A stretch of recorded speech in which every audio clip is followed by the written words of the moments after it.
충북에서 8개월여 만에 초미세먼지 주의보가 내려졌습니다. 첨단 장비로 대기오염 배출원을 찾아내는 대기 순찰이 시작됐습니다. 겨울나기를 앞두고 멧돼지들이 먹을거리를 찾아 도심까지 출몰하고 있습니다. 한밤중 긴급 포획전도 벌어졌습니다. 충청북도교육청이 AI 인공지능을 가르치는 영재학교 설립을 시도하고 나섰습니다. 실제로 가시화되면 전국 최초입니다. 여러분 안녕하십니까? 계속해서 충북 지역 뉴스입니다. 한동안 잊고 살았었던 미세먼지 계절이 다시 시작되는 걸까요? 충북에선 8개월 만에 처음으로 초미세먼지 주의보가 내려졌는데요. 충청북도가 대기오염 배출원을 찾아내는 첨단 장비로 소위 대기 순찰이라는 활동에 들어갔습니다. 심충만 기자입니다. 막대 모양의 포집기를 장착한 승합차가 산업단지 곳곳을 누빕니다. 안에선 차량 주변 공기질이 실시간 데이터로 측정되고 유해물질 농도에 따라 색깔로 이상 신호가 나타납니다. 실시간 동선과 측정값을 종합해 즉석에서 대기오염 지도도 만듭니다. 벤젠이나 암모니아 등 대기 유해물질 1,400여 종을 잡아내는 미세먼지 3차원 추적 장치입니다. 화학 반응 물질을 우리가 분석하고자 하는 유해 물질하고 반응시켜서 그 분석 결과를 통해서 오염 물질의 종류하고 농도를 실시간으로 분석할 수 있게끔 해주는 장치입니다. 오염원 배출을 실시간 감시하기 위해 충청북도가 이런 순찰용 차량을 도입했습니다.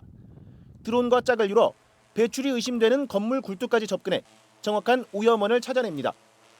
기존 시료 채취부터 분석까지 며칠이 걸리던 오염원 확인이 빨라져 배출 중단 등의 발빠른 조치가 가능하고 순찰 활동 자체가 가져올 심리적 효과도 기대하고 있습니다.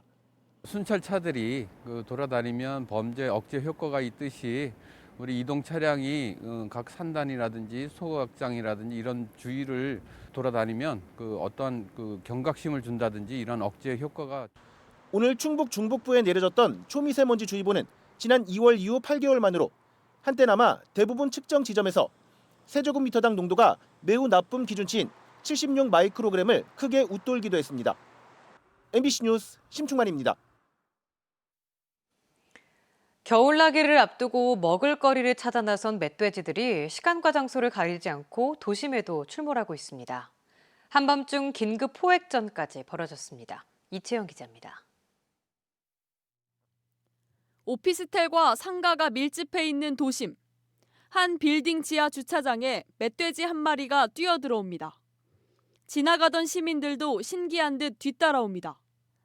멧돼지는 지하 주차장 1층부터 3층을 거침없이 누빕니다. 경찰과 119 구조대원들이 출입구를 순찰차로 가로막고 유인해보려 하지만 어림없습니다. 심지어 공격적으로 달려들기도 합니다. 15분 넘게 이어진 추격전 끝에 결국 구조대원의 마취총에 맞아 사살됐습니다. 다소 흥분한 상태여서 돌아다니다 사람을 발견하면은 사람한테 달려드는 식으로 이동을 하고 있었거든요.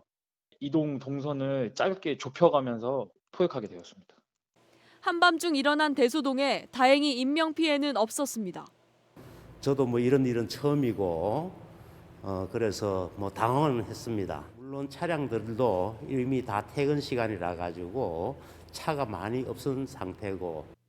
며칠 전엔 대낮에 청주의 한 철 가공 공장에서 플라스틱 자재들 틈에 끼어 있던 멧돼지가 포획되는 등 지난달부터 이번 달 23일까지 멧돼지 출몰 신고만 10건이 접수됐습니다. 지난 3년간 출동 신고 569건 가운데 3분의 2가량이 가을철에 집중되고 있습니다.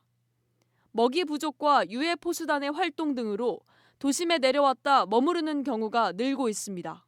도시가 확장되면서 개발을 많이 했거든요. 기존 살던 이제 서식지에 충분히 먹이를 확보를 못하니까 안 올라가는 경우가 많죠. 최근 강원도에선 아프리카 돼지열병에 감염된 멧돼지 사체가 발견된 터라 불안감이 커지는 상황. 방역당국은 강원도와 인접한 충북 북부 지역을 중심으로 포획된 멧돼지의 혈액 채취 검사를 대폭 늘려 모니터링을 강화하고 있습니다. MBC 뉴스 이채연입니다. 최근 수도권 요양시설에서 코로나19 집단 감염이 발생함에 따라 충북도 내 요양시설 종사자들에 대한 코로나19 표본 진단 검사가 실시됩니다. 대상은 도내 11개 시군의 요양병원과 정신요양시설, 노인요양시설 358곳 종사자의 10%가량인 955명입니다. 충청북도는 이들 시설의 신규 입소자와 신규 직원 진단 검사도 강화하고 있습니다. 한편 도내 노인요양시설에서는 지금까지 10명의 확진 환자가 나왔습니다. 청주상당 정정순 의원에 대한 체포동의안 국회 표결이 내일 진행됩니다. 민주당은 당초 오는 30일에 열려던 원포인트 본회의를 여야 합의로 하루 앞당겨 내일 열고 정정순 의원에 대한 체포동의안을 표결에 붙인다고 밝혔습니다. 국회의원 과반수가 표결에 참여해 과반수가 찬성하면 정정순 의원에 대한 강제 구인이 가능하게 됩니다. 4차 산업혁명을 이끄는 인공지능, AI에 대한 관심 많으실 텐데요. 하지만 워낙에 막연하기도 하고 변변한 교육기관도 부족한 게 현실입니다. 이에 충청북도 교육청이 전국 최초로 AI를 가르치는 영재학교 설립을 추진하기로 했습니다. 김영일 기자입니다. 지난 2016년 세계의 대국으로 불린 알파고와 이세돌의 승부. 4대1의 알파고의 승리로 전 세계는 충격에 빠졌고 인공지능 AI를 비롯한 4차 산업혁명 시대는 거스를 수 없는 대세가 됐습니다. 문재인 대통령도 국회 시정연설을 통해 인공지능 사업 지원을 거듭 약속했습니다. 4차 산업혁명의 핵심 기반인 데이터, 네트워크, 인공지능 분야에도 3조 1천억 원을 투자하겠습니다. 하지만 국내에 AI 인재 양성을 위한 고등학교는 단 한 곳도 없는 상황. 충청북도교육청이 전국 최초로 영재학교 설립을 통해 AI 전문 인재 양성에 나섭니다. 오는 2023년 개교가 목표인데 기존의 충북과학고를 AI 영재학교로 전환하는 방식입니다. 신입생은 120명으로 절반은 충북에서 선발합니다. 생활 속에서 자신이 주인이 되어서 주도적으로 문제를 발견하고 문제를 창출하고 문제를 해결해 나가는 그런 인재를 육성하는 것을 목표로 하는 것입니다. 교육과정도 기존 영재학교와 다릅니다. 차세대 인공지능 개발 능력을 기르기 위해 뇌인지과학과 컴퓨터과학이 새로운 과목으로 신설됩니다.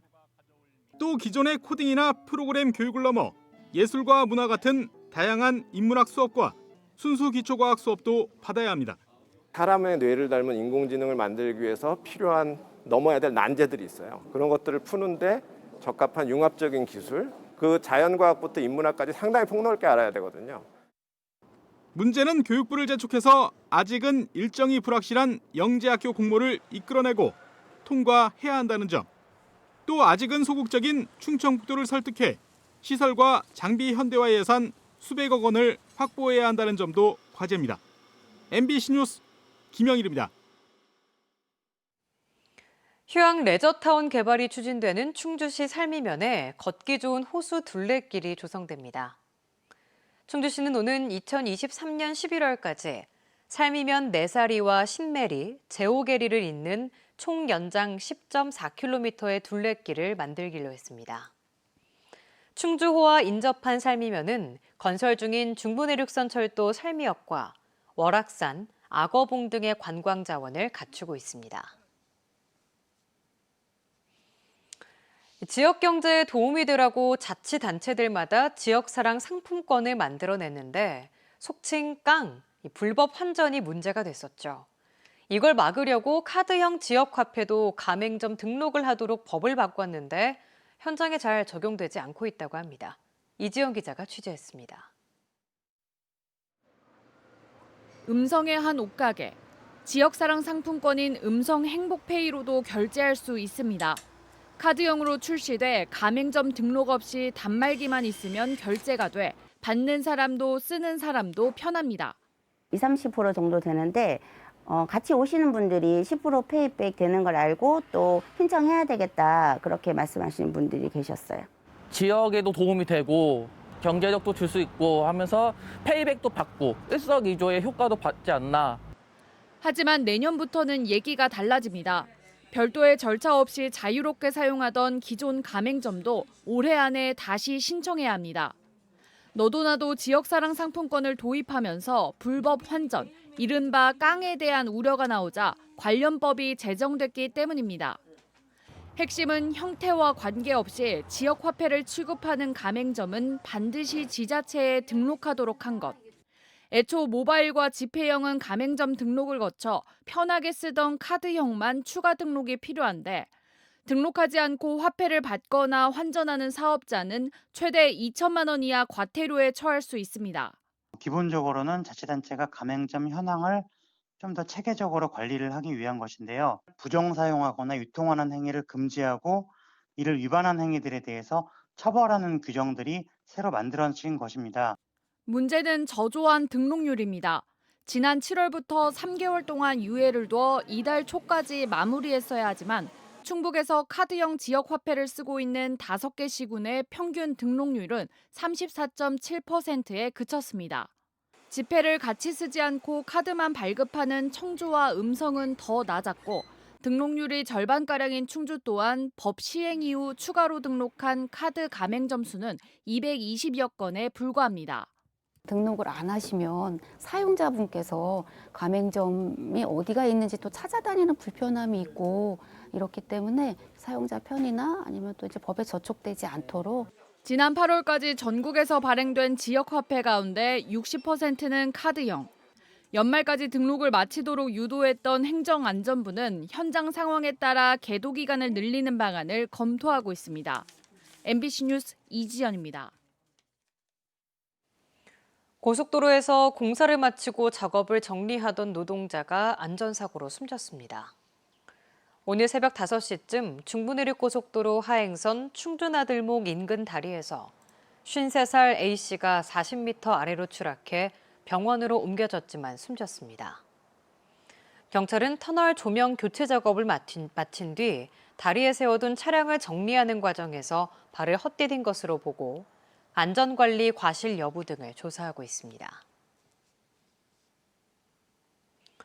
회식 자리에서 부하 직원에게 라면을 던지고 폭언을 했다는 의혹으로 직위 해제된 충북 소방본부 소속 간부가 강등됐습니다.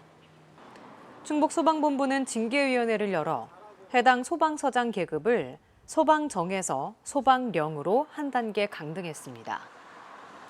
해당 서장은 지난 7월 신규 직원 환영회에서 자신의 젓가락으로 라면을 떠 중간 간부에게 건넸다 위생 문제로 거부당하자 라면을 던지면서 욕설을 한 것으로 알려져 품위 유지, 성실 의무 위반으로 직위 해제됐습니다. 충청북도와 민주당 충북도당이 오늘 국회에서 예산정책협의회를 열고 주요 사업비를 더 확보하기 위한 공조 방안을 논의했습니다. 박광원 민주당 사무총장, 한정혜 정책위원장, 이장섭 충북도당 위원장 등이 참석한 가운데 이시종 지사는 중부고속도로 서청주 증평 IC 확장, 방사관 가속기 실시 설계비 반영, 특례시 지정 재검토 등을 건의했습니다. 한편 충청북도는 내년도 정부 예산안에 사상 최대인 6조 6,335억 원을 확보했고 국회 심사 과정에서 추가로 반영되도록 다각적인 노력을 기울이고 있습니다.